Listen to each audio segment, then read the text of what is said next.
cosas. Pablo Melicchio, buen día, bienvenido. Hola Barbie, ¿cómo estás? Un Buen día. placer. Qué tema muy interesante, ¿no? Hablar sobre las niñeces y la escucha. Ujú. Sí, y es fundamental, yo creo, y todo fue evolucionando, fue cambiando, porque no vamos a quizás caerle a ciertas familias en otras épocas donde también, Pablo, era muy distinto el tema de la crianza, que pienso yo que fue evolucionando, que se fue escuchando mucho más al niño y que en otra época quizás de nuestros abuelos o nuestros padres era, bueno, se hace lo que dice papá, lo que dice mamá, porque lo dice Sí. papá y lo dice mamá, y quizás es, bueno, hay que hacer esto, y el niño, no, pero yo quiero hacer otra cosa, no, hay que hacer esto, ¿no? Como ciertos mandatos que se seguían. Por eso ha cambiado la época y yo creo que hay cierta evolución positiva. Claro, porque lo que empezó a pasar, Barbie, con las niñeces es que se fue corriendo el foco de los adultos, de lo que se llama el adultocentrismo. Antes solo era válida la palabra del adulto Ujú. y por suerte a partir de la convención, ¿sí? Que tiene que ver con reconocer los derechos de los niños, las niñas y de la adolescencia, empieza a tener un rol protagónico las niñeces, entendiendo que son sujetos del derecho y sujetos de deseo. Cuando hablamos de sujetos del deseo es que hay que escuchar a nuestras niñeces porque expresan lo que sienten, lo que piensan, y cada etapa de la vida tiene su verdad a transitar. Y por otro lado, a partir de empezar a reconocer las verdades que tienen las niñeces, se han descubierto, ¿sí?, los maltratos, los abusos sexuales. Muchas veces escuchar no significa solo poner la oreja. Se habla de una escucha activa. Hay que enseñarle a las mamás, a los papás, en las escuelas también, que no es solo poner la oreja, sino poner una escucha activa, dejar Ujú. que se expresen, no interrumpir. Barbie, cuesta mucho en esta sociedad escuchar sin interrumpir y que esa escucha sea una escucha activa. Y otras formas de escuchar a nuestras niñeces y de registrarlas es con los juegos y con los dibujos. Para los más Cuesta mucho, chicos. ¿sí? Exactamente. Ujú. Los adultos dejan que sus hijos e hijas jueguen y aprovechan para hacer cosas de la casa o trabajos o mirar los teléfonos.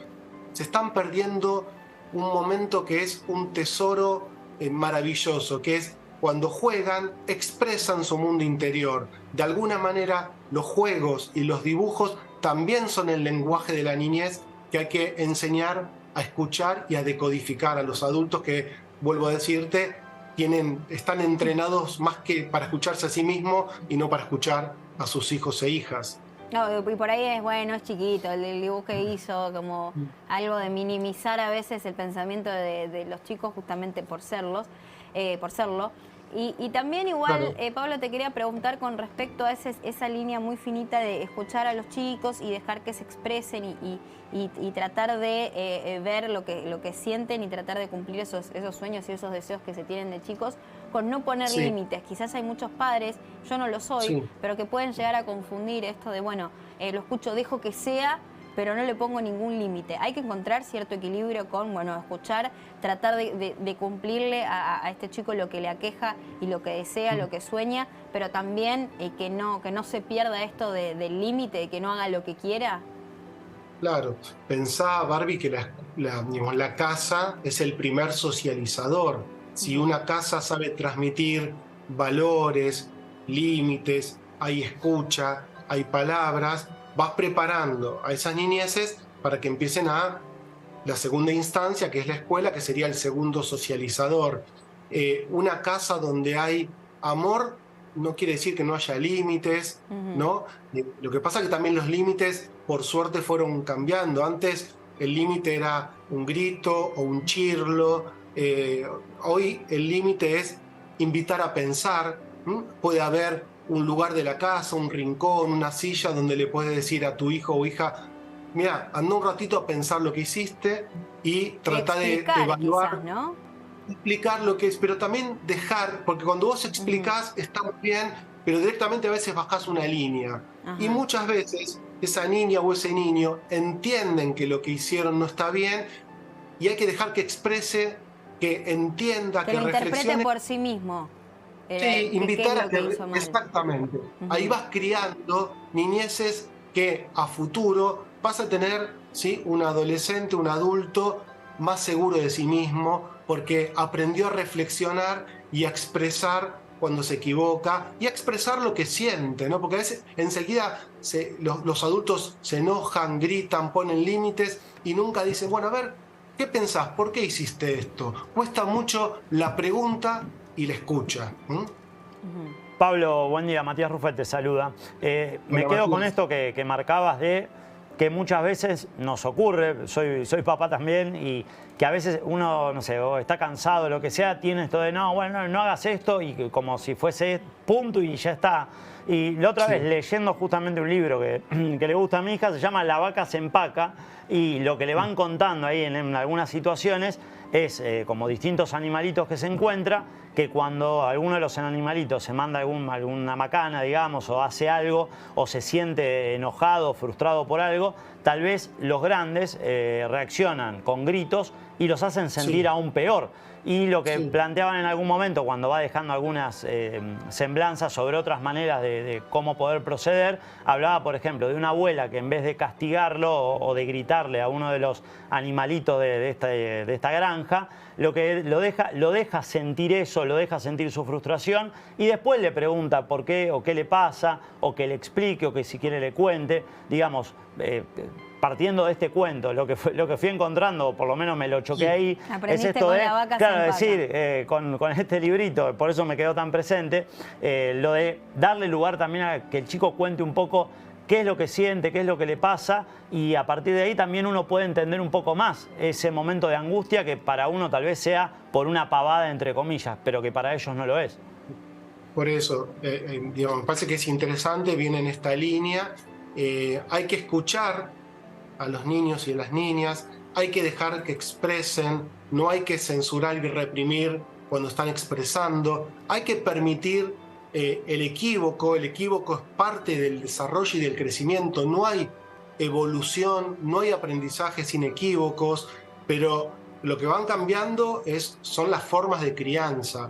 Y igual hay mucho para mejorar, porque nadie tiene la verdad, ¿no? No hay un librito para ser mamá o ser papá, y si son libritos son cosas generales.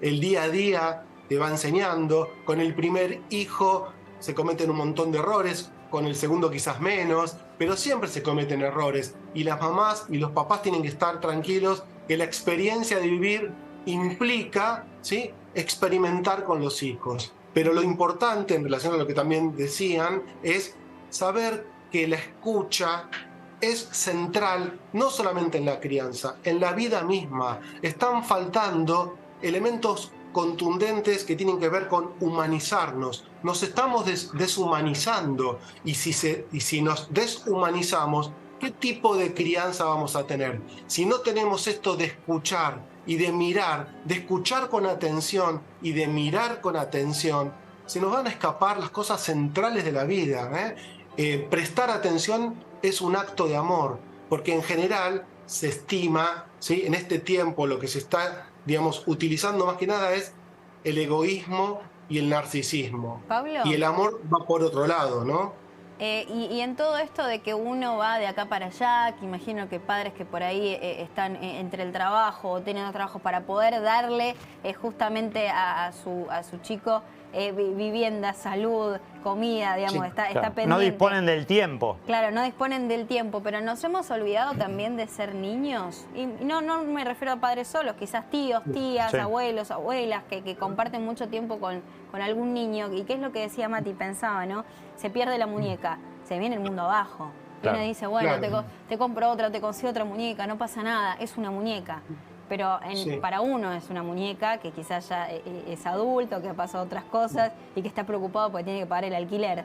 Pero para ese niño, para esa niña, ese autito, esa muñeca, es todo, es su compañero, su momento Sí, arman su trasladar mundo. su energía ahí con eso. Entonces nos Sí. hemos olvidado, nos hemos despegado mucho de esto de, bueno, nos quedó muy lejos la niñez. ¿Cómo uno puede volver? Como adulto, pregunto, quizás hay padres en casa mirando, tíos, abuelas, lo que sea. ¿Cómo Sí. vuelvo a acercarme a esa niñez, o sea, a mi niñez, de decir, bueno, quiero rememorar un poco de cómo yo me ponía mal si se me perdía la muñeca, porque yo también lo he pasado. ¿Cómo vuelvo yo para atrás un poquito para entender a los chicos que pasan esas pequeñas frustraciones que quizás son grandes para ellos? Sí, hay varias cuestiones, Barbie. Primer cuestión, si se complica la estructura familiar porque hay que trabajar mucho, una familia que tiene que salir ambos padres y hay poco tiempo para dedicar a la crianza, es un problema, ¿eh?